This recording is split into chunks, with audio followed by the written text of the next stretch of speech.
welcome to the Productivity Boost. I'm Michelle Poteet, your Productivity Booster. Today I wanted to talk a little bit about, the psychology of perfection. There are many of us that really get hung up on the fact that things have to be perfect. We have to do things a certain way, things are expected of us, and everything has to be lined up the right way.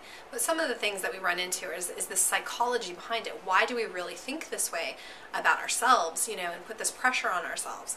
So one of the things that we tend to think is that if we're going to do it, we need to do it right. So sometimes we won't do it, and we don't even get around to it because we feel like we're never going to actually get it done the right way.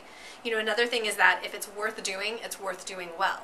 And sure, I can definitely relate to that. If I'm going to do something, I'm going to do it right. I can remember growing up and hearing, as I'm washing the dishes as a kid, it's, if you're not going to do it right the first time, then don't do it at all. So it's a philosophy that's, embedded in us since we were children, and we continue to carry that on through our lives. That perfectionism, things have to be perfect. The third one is that we view things in polarities. It's an all or nothing. It's good or bad.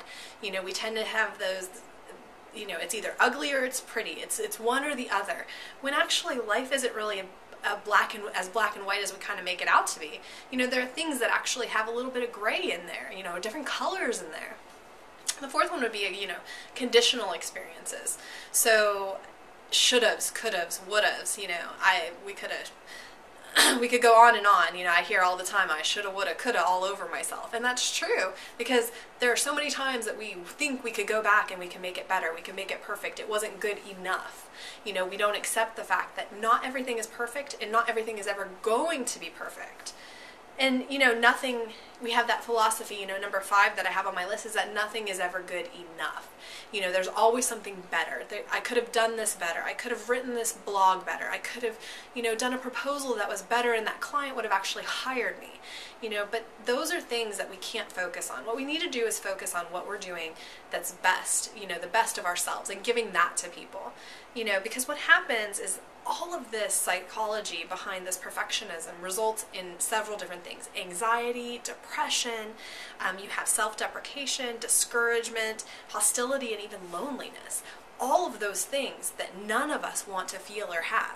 So one of the things that we need to start doing is we need to stop focusing so much on making things perfect and actually taking the step and the next step and the step after that to actually get something done.